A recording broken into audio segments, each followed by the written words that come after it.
Hello, good people. It's Rob Lee. I want to read something to you that I penned this morning. I've always tried to tell you that the key to understanding this world and the Holy Scriptures is to understand what's symbolic and what's literal.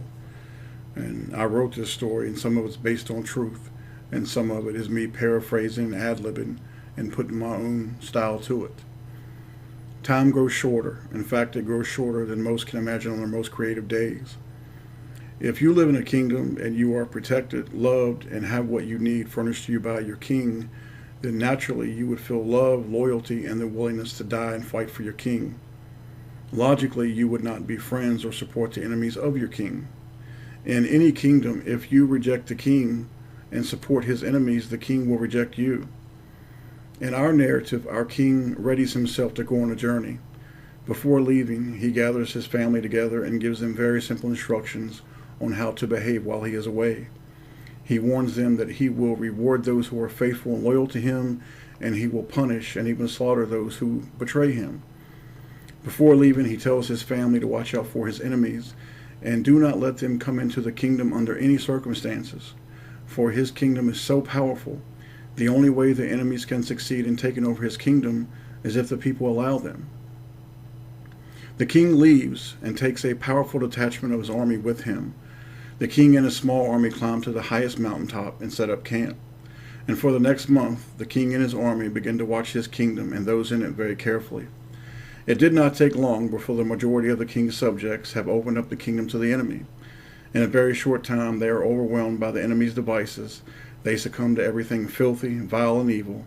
They become as wild beasts. They forget about their king and begin to worship the enemy. The people lose almost everything they have. The enemy steals it all, even their identity. The king patiently watches it all from his mountaintop stronghold.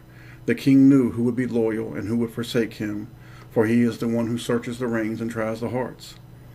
The king feels the pain and the hurt of his loyal subjects who constantly cry out to him to please come back quickly. Many of his loyal subjects are murdered, imprisoned, and made to suffer for his sake. The hexagram invites people from other kingdoms to come and invade the kingdom, take wives, and help to erase the king's family. The king continues to watch. His anger grows and his blood boils, and then it happens. When nobody expects it, it happens. The king awakens his incredibly powerful army. He tells them it's time to return. The remaining king's subjects see him coming in the distance, for they have been watching. They knew he would return. He loved them, and he always kept his word. They cry, they rejoice, they sing. They are ready for the return of their king. The enemy also happens to see the king coming, and they begin to cry, not in happiness, but in sheer fright. The enemies and the unfaithful try to hide among the king's loyal subjects, but the king is having none of it. His army removes his own family, and now the only ones remaining are his enemies. He gathers them all together. He smiles at them. He is incredibly beautiful, and he is all-powerful.